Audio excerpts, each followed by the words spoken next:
Bonjour à vous, ODH Note, auditrices, auditeurs ou simples curieux et curieuses qui sont tombés par hasard sur cette vidéo du compte YouTube ODH TV 2. Bienvenue dans cette nouvelle édition d'Ovi, les méprises. Je tiens à rappeler que ces éditions sont en partenariat avec le site méprisesduciel.fr que je vous conseille de visiter si jamais vous avez observé quelque chose d'insolite dans le ciel, de jour comme de nuit. Si vous avez un doute, consultez ce site, peut-être que vous trouverez ce que vous avez observé. Mais passons dès à présent à un sommaire détaillé de cette édition.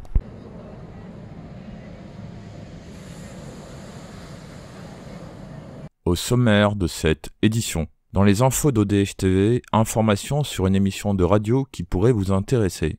Dans le courrier des ODH Notes, c'est Rémi Fauchereau, président de l'association d'études des phénomènes aériens, mais également veilleur, ufologue et ufologue, qui répond à une question autour des veillées nuageuses.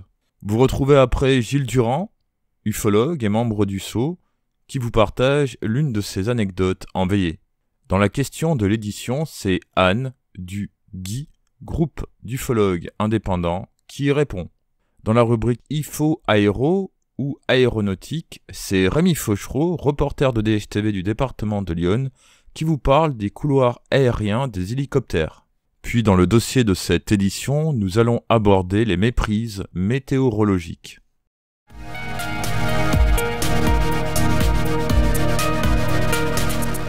Une petite information qui peut éventuellement vous intéresser, j'anime avec Jenny une émission de radio qui s'intitule Enquête de terrain dans la zone insolite sur la radio FM CJMD 96.9 Lévis, Québec.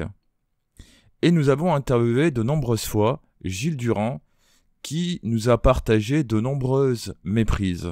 Les liens des rediffusions ou podcasts téléchargeables gratuitement sont affichés en dessous de cette vidéo.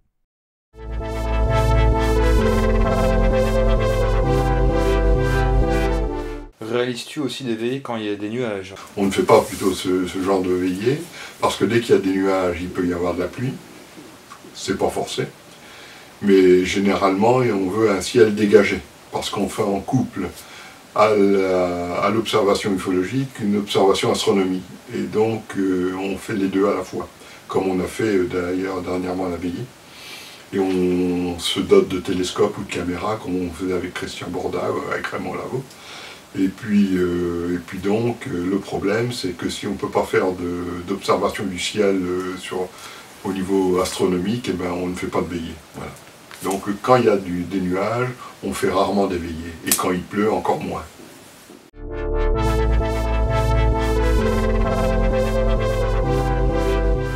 On a vu par exemple, la vidéo, elle est sur une cassette VHS, mais en 91, quand on était en Angleterre, j'étais déjà reparti avec toute ma famille, mais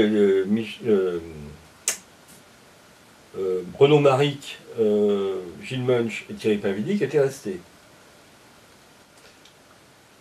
Et donc on était dans très près, là où on était, où il y avait le gîte, on était assez près du secteur militaire interdit, hein, la Restricted Area, donc la zone limitée, hein, interdite. Et donc il y avait un entraînement de nuit. Alors je ne sais pas si ça doit être du troupeau au sol. Ils ont balancé des fusées à parachute. Donc la fusée à parachute, le principe, c'est que c'est du magnésium, normalement. Pouf, tu tires la fusée. Elle arrive à une certaine altitude. Tu as un parachute qui se déploie, elle redescend doucement. Tu vois. Et donc elle éclaire très vivement parce que c'est du magnésium. Et ils en ont lâché plein. Et sur la vidéo de Gilles Munch, à un moment donné, parce que quand ils ont commencé, ils ont vu ça, il a été chercher sa caméra, il l'a posée sur pied, il a commencé à la filmer. Il a filmé pendant 1 heure et quelques, hein, carrément. Hein. Et à un moment donné, il y a plusieurs fusées à parachute qui forment carrément la Grande Ourse. Mais je suis sûr que tu dois pouvoir prendre les mesures, c'est exactement la Grande Ourse. C'est incroyable. Mais ça dure quelques secondes. Après, il y en a une qui descend plus vite que l'autre, une qui s'éteint, et puis voilà. Comme quoi, ces formes que les gens dont les gens s'imprègnent et autour duquel ils forment un objet qui sont en fait que des lumières indépendantes dans l'appareil quoi. C'est-à-dire en fait on croit voir quelque chose dans quelque chose. Quelque chose d'autre que la réalité. Alors, on interprète ce qu'on voit et on lui donne une forme physique solide. Tu vois ?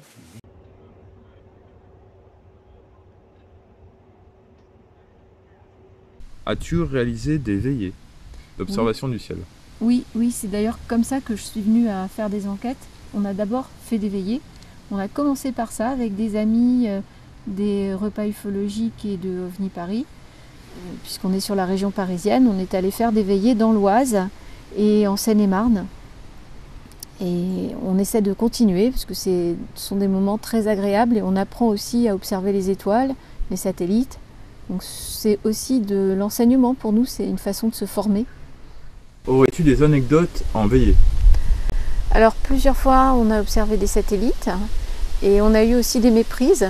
On s'est fait avoir une fois dans l'Oise par des phares d'atterrissage d'avions. Donc on a eu une petite poussée d'adrénaline l'année dernière parce qu'on voyait des lumières vraiment étranges au-dessus de l'horizon. Et on a pris un bon moment avant de constater que c'était effectivement des phares d'atterrissage d'avions. Oui, alors donc nous nous trouvons ici à proximité de Chitry, qui est un axe entre, on pourrait faire une ligne droite d'ailleurs, parce que les hélicoptères se déplacent dans cet axe-là, dans ce couloir aérien-là qui passe juste au-dessus de Chitry, et qui va de Dijon, SAMU 21, à l'aérodrome de Branche, généralement pour se ravitailler en essence, en kérosène plutôt, c'est pas de l'essence, c'est du kérosène. Ou aller directement à l'hôpital d'Auxerre qui est tout de suite à côté de l'aérodrome de Branche pour y déposer des malades. Et l'hélico du SAMU 89 fait exactement le même trajet en sens inverse. Voilà. Donc c'est un couloir aérien d'hélicoptères depuis déjà pas mal d'années, depuis qu'ils ont acheté des hélicoptères les uns et les autres. Surtout depuis que Auxerre s'est doté d'hélicoptères. Il y a pas très longtemps de cela parce que ça représentait des moyens financiers énormes à investir, mais ça s'est fait quand même déjà depuis plus d'une dizaine d'années. Même plus que ça. Alors donc on est bien là dans l'axe Chitry, aérodrome de Branche, Dijon. Vous pouvez regarder ça sur une carte, vous verrez. Et ces hélicoptères ne passent pas à une très haute altitude. On peut très bien voir l'inscription SAMU 21 ou SAMU 89 sous l'hélicoptère. C'est des EC 145 ou des Augusta maintenant. Et on peut très bien, presque à l'œil nu, pour celui qui a une bonne vision, voir les immatriculations, enfin les inscriptions SAMU 21 ou SAMU 89. Et avec une simple paire de jumelles, voir les immatriculations de l'appareil.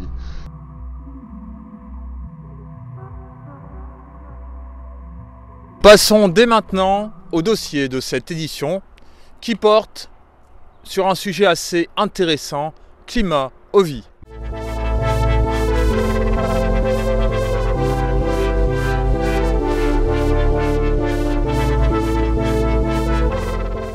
En août 2018 a été diffusée sur ce compte-là, ODH TV2, une étude géo-ufologique sur OVNI et climat. Y a-t-il un lien?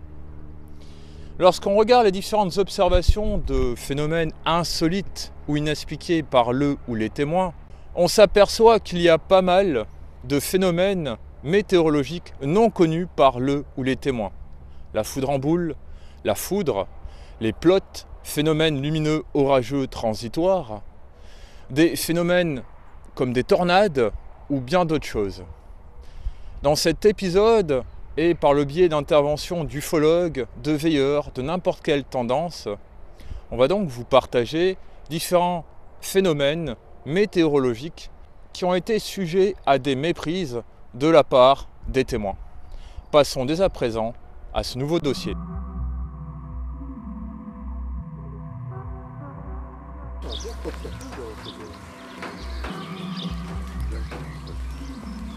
Le météo, est-ce que cela peut produire ou favoriser une méprise, par exemple le brouillard? Oui, bien sûr, oui.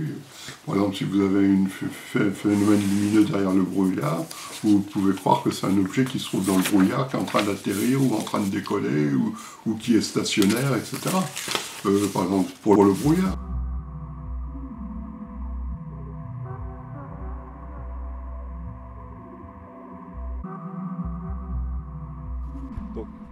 Donc je dirais que les conditions météo de lever de soleil, oui, de lever de soleil peuvent provoquer des confusions des témoins.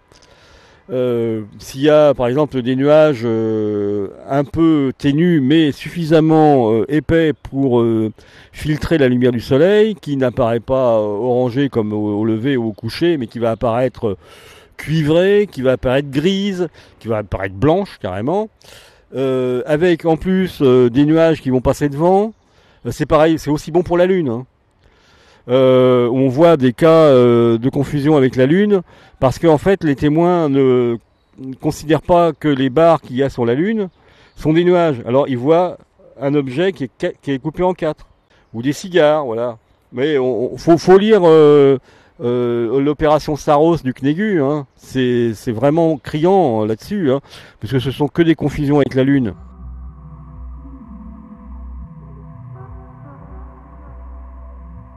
Alors il y a aussi ce qu'on appelait, on expliquait pas mal de cas d'OVNI avec ça, c'était les réfractions sur les nuages. Un peu ce qui arrive avec les sky trackers aujourd'hui.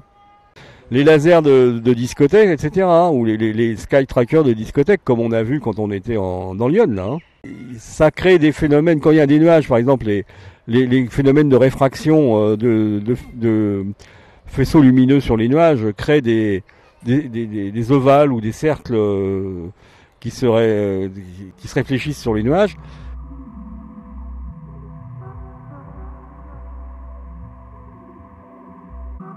Je vous retrouve à présent dans le département des Alpes-Maritimes, au plateau Saint-Barnabé et Col de Vence. Et nous allons aborder à présent les méprises lorsqu'il y a des conditions climatiques assez particulières, comme aujourd'hui, où il y a du brouillard. Seulement début de veillée. Et donc je laisse Rémi Fauchereau, ufologue, président de l'association d'études des phénomènes aériens, mais également reporter de DHTV pour le département de Lyon et les départements limitrophes, vous faire part de quelques cas de méprise lorsqu'il y a du brouillard. J'ai eu des méprises d'éclats métalliques qui ont été vus en plein jour au-dessus d'un village sur une zone brumeuse. Et c'est ce qui faisait que la zone brumeuse, on ne voyait pas que dans le fond il y avait une colline et qu'en fait c'était un éclat d'une citerne qui reflétait du soleil qui reflétait sur la citerne et qui faisait un éclat métallique. Et donc ça c'était en plein jour, sauf qu'il y avait un épais brouillard qui faisait qu'on ne voyait pas le fond de l'horizon. Donc pour toi, les méprises, il y a plus de méprise lorsque les conditions météorologiques sont défavorables, un peu comme là tu dis le brouillard. Est-ce que quand il y a du brouillard, il y a plus de méprise? C'est-à-dire que comme le brouillard fait des halos où on ne discerne pas vraiment bien ce que c'est, on peut faire plus de méprise. Parce que par exemple, si on voit deux phares de voiture dans le brouillard, on va voir deux lumières, mais on ne va pas voir l'objet principal qui est la voiture. Donc on fera plus de méprise quand il y a du brouillard, c'est sûr, oui. Si c'est une voiture par exemple qui monte une côte, donc elle va avancer, donc les trucs vont se déplacer. Tu vas avoir deux objets côte à côte qui vont se déplacer de concert. Voilà, il y en a eu plein dans les années 50, hein, parce que en fait c'était une des explications, je dirais, banalisées par les sceptiques de l'époque. Mais en fait ça n'expliquait pas tout, bien sûr. Hein. Mais ça expliquait, on voulait expliquer par ça un certain nombre de phénomènes lumineux. Alors là je vais parler du cas de Thésée, où le brouillard a joué un rôle, parce qu'il a, instillé dans l'observation un indice d'étrangeté. Il y avait une nappe de brouillard vers laquelle les témoins se rendaient, peut-être sans s'en rendre compte à distance, mais ils sont arrivés près de la nappe. Ils ont allumé la torche et là, ils ont vu une sorte d'ogive lumineuse, luminescente, et le rayon de la torche montait vers le ciel. Qui n'a jamais allumé une torche dans une nappe de brouillard ne peut pas comprendre, il faut le faire. Un jour, vous allez dans le brouillard, vous allumez une torche et vous verrez que vous aurez un orbe de lumière devant vous. Alors en fonction de la torche, comment vous la prenez, ça va devenir un truc oblong qui va se refléter sur le brouillard. Hein. Et les particules de brouillard vont devenir lumineuses, de façon indirecte, hein, c'est l'éclairement de la... Et on a vraiment l'impression que le faisceau heurte la masse du brouillard et monte vers le ciel. Voilà. C'est l'explication de ce phénomène dans le cas de Thésée, qui est venu augmenter l'indice d'étrangeté, alors qu'il n'y avait pas de raison. Mais aussi, il faut savoir que le témoin principal, tantôt, qui est décédé depuis, était quand même un type un peu viral dans le domaine, parce que c'est quand même lui le témoin prépondérant. Hein.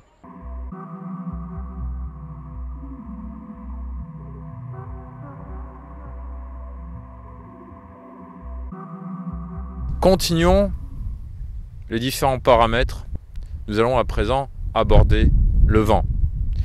Je suis actuellement dans le département de l'Ardèche, sur un plateau karstique. Et comme vous pouvez l'entendre, vous voyez ce petit arbre, il y a beaucoup de vent. Aujourd'hui a soufflé à 100 km à peu près, mais peut-être qu'il était beaucoup plus fort dans la vallée du Rhône, le Mistral. Il y a certainement des méprises plus nombreuses avec tous les ballons ou autres qui peuvent voler. Lors de la journée ufologique de Troyes en 2013, 14, je ne sais plus. En fait, voilà, donc Boulanger nous présente une observation qui a été faite, donc il habite dans le Doubs, donc c'est un peu montagneux, quoi, je veux dire, c'est de la petite montagne, quoi, le Doubs. Hein, je ne sais plus où ils étaient, au-dessus d'un col, ils faisaient une veillée, et brusquement, de la vallée, alors je me rappelle, il dit, une quarantaine de soucoupes sont montées. Et elles sont toutes ensuite bifurquées dans un sens, sauf une, ou deux, je ne sais plus, qui ont gardé la trajectoire initiale.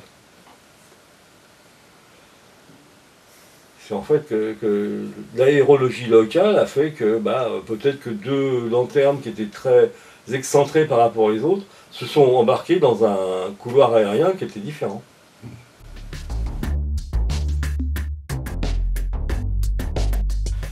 L'aérologie, c'est très important, et c'est ça que, c'est pas pour dénigrer les enquêteurs, pas du tout, mais souvent les enquêteurs ne pensent pas à ça.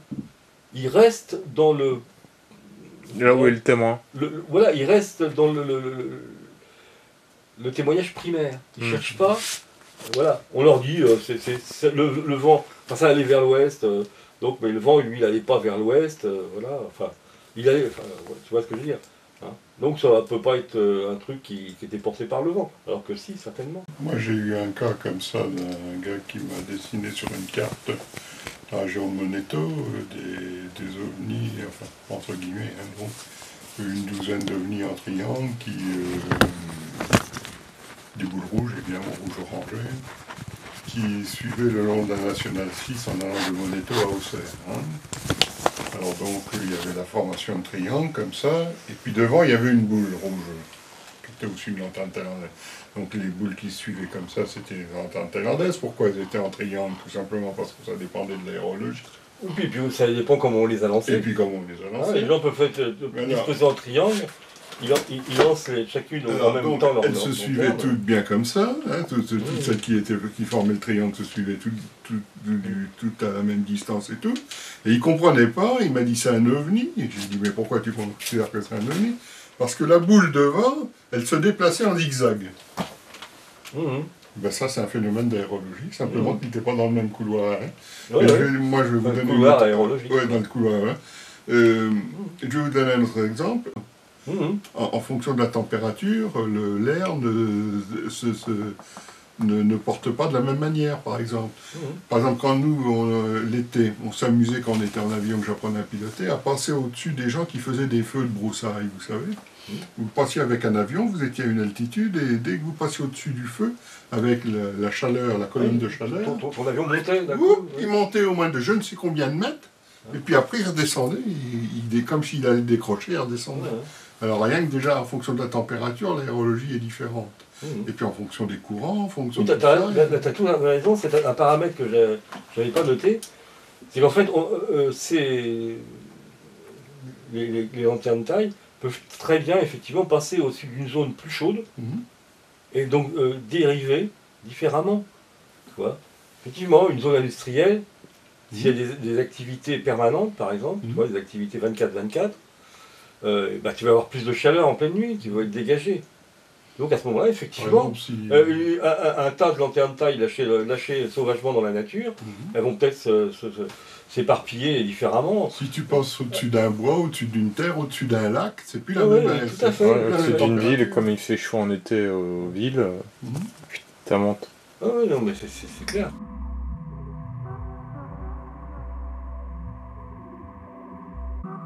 La foudre en boule, par exemple, il nous a fallu un temps pour comprendre un peu quelle apparence c'était. Mais ce qui est très intéressant, c'est de voir ce qu'on a vu au Képan, donc des gens qui ont réussi à modéliser différents types de foudre. Tu vois, un truc qui n'avait jamais été fait avant. Alors bon, il y en a aussi qui demeurent sceptiques sur ce truc-là, qui disent que bon, c'est un peu exagéré ce qu'ils ont fait. Enfin, c'est quand même très intéressant de savoir qu'il y a des foudres qui peuvent être visibles pendant 40 minutes, hein, comme un ovni atterri dans un champ. Au niveau il y a même les sylphes dans la haute atmosphère. On avait vu pendant un moment les aviateurs qui étaient dans les avions de ligne, voyaient des formes rouges dans la haute atmosphère. Ils se demandaient bien ce que c'était. Il y en avait qui avaient parlé d'ovnis, de phénomènes ovnis, etc. Les météorologistes ont réussi à l'expliquer. Avez-vous des exemples de méprise avec la foudre en boule en France? De tête, moi ça me revient pas, mais il y a tellement eu de cas. Alors bah, déjà, premièrement, c'est qu'il faut déjà, dans ce genre de cas, être sûr qu'on a affaire à la foudre en boule, pour ensuite dire qu'il y a eu méprise avec la foudre en boule. Tu vois le problème? Étant donné que la foudre en boule est un sujet qui n'a pas encore été prouvé avec certitude par la science. Bon, on a de plus en plus de travaux, on a de plus en plus de témoignages, mais c'est pas encore certifié, estampillé, phénomène connu. Exactement ce que je te disais hors caméra ce matin. Voilà, c'est un phénomène qui n'est pas modélisé par la science, donc comme dit Thierry, quelqu'un qui présente une boule, soit qui a vu une boule de lumière par exemple, qui est passée à travers une fenêtre ou qui est rentrée dans la pièce, qui a fait le tour et qui est ressorti par la cheminée. Bon, on va peut-être supposer tout de suite que c'est la foudre en boule, plutôt qu'autre chose, mais voilà, la foudre en boule c'est très très mal expliqué. Les cas les plus courants, c'est ce que je viens de dire à l'instant. Voilà, après, bon. On pourrait, à mon avis, il doit exister des cas dits ufologiques, des cas d'observation de boules lumineuses. Là, c'est OVNI. Voilà. Qui ont dû être observés, qui ont à peu près le même comportement de ce qui était décrit par des témoins qui, eux, disent ne pas avoir vu d'OVNI, mais avoir vu de la foudre en boule. Donc on peut faire un comparatif au niveau du témoignage, mais ça va s'arrêter là, quoi. Nous, moi j'ai jamais enquêté sur un cas de phénomène type OVNI qui se serait comporté comme une foudre globulaire. Déplacement, rentrer dans une maison, traversée de fenêtres, passage dans une serrure, dans une cheminée, ouverture d'une porte fermée à clé, voilà, explosion, etc. Quoi, voilà. Ça, j'ai jamais connu. Une chose qu'on attribue aux foudres en boule. Un seul cas que je me souviens, je ne sais pas si tu te rappelles, c'était Patrice Vachon qui nous en a parlé quand on allait à Francheville. Il nous avait raconté qu'ils avaient assisté au déplacement d'une boule lumineuse Donc eux, ils avaient vu, tu te rappelles de leur maison à Fringé, la maison de secondaire, Oui, tout à fait. quand on donnait sur le jardin vers le petit vallon, en contrebas, à plusieurs centaines de mètres, ils avaient vu le déplacement d'une boule lumineuse en contrebas et devant les arbres. Mais après... Là, on est peut-être dans un autre phénomène. Les boules qui roulent. Le lueur géophonique. Les boules qui roulent. Les boules qui roulent. Les roules qui boulent. Ça, c'est un domaine qui est complètement... Enfin, tout est possible là-dedans. Il se peut très bien qu'il y ait plusieurs phénomènes entremêlés, que les témoignages ne fassent pas référence au même type de phénomène. Il doit y avoir des variantes dans ce domaine-là. Oui. Donc voilà, tout ça pour toi. Voilà, je dirais que ce qui est possible, c'est effectivement l'hétérocité des choses. Hein. C'est-à-dire en fait, tu as des tas de phénomènes qui sont catalogués OVNI et qui en fait, à un moment donné, quand ils seront expliqués, ils sortiront tout de suite du cadre OVNI pour devenir un phénomène autre, pas mieux expliqué qu'un OVNI, quoi, je veux dire. Hein. En fait, c'est des mystères qui de façon, je dirais, poupée russe, tu vois, ils s'imbriquent les uns dans les autres. Voilà. La lumière sismique, pareil. On les étudie encore, hein. On les étudie encore. Mais ce sont des phénomènes naturels, on le sait. Mais pour qu'on sache que ce sont des phénomènes naturels, au départ, on ne le savait pas. Donc peut-être que les lumières nocturnes qu'on observe, ce sont peut-être aussi des phénomènes naturels qu'on ne connaît pas encore et qu'on va peut-être découvrir plus tard. On ne sait pas. Il y a plein de phénomènes météo qu'il faut absolument étudier, c'est sûr, oui, pour éviter les méprises. Je tiens à vous signaler que cette vidéo est en lien avec le 3e épisode de l'étude ou de la contre-étude géo-ufologique Climat OVNI, OVI, qui sera diffusée prochainement sur la chaîne YouTube ODH TV2. En voici quelques extraits. Il faut une météorologie Précise, c'est-à-dire du lieu où a été observé le phénomène, ce qu'on appelle un microclimat, quoi. Donc, on n'a jamais assez de données de terrain dans une enquête. Plus qu'on en a, plus que c'est agréable, plus qu'on va pouvoir faire des statistiques et à long terme travailler avec elles. À partir du moment où il y a un changement des fronts atmosphériques, il y a un changement des fronts, un changement des phénomènes observés. Parce que comme on dit, un enquêteur qui ne fait pas de veillée, c'est un enquêteur qui fait mal son boulot, qui fait les choses à moitié. Ce serait intéressant aussi que les ufologues aient une formation en météorologie. ou en aérologie. Bien sûr, il se peut qu'il y ait une suite à cet épisode, car n'oubliez pas les nombreuses méprises qu'il y a lorsque des personnes prennent en photo le ciel lorsqu'il pleut ou lorsqu'il neige.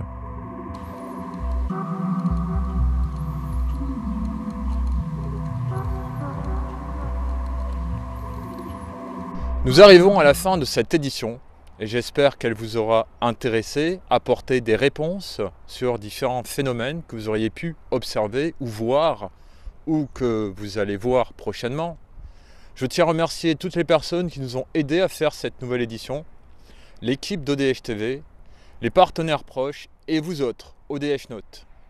Je remercie aussi bien sûr le site internet méprisduciel.fr que je vous conseille vivement de visiter et de partager au plus grand nombre.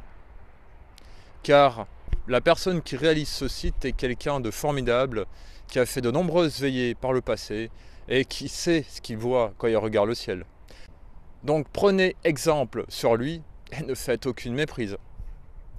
Je vous donne rendez-vous à la prochaine édition. Soyez très vigilants, n'oubliez pas les applications sur vos téléphones portables qui vous permettront de ne pas faire de méprise, comme Even Above, Fly Radar, ISS Detector et bien d'autres.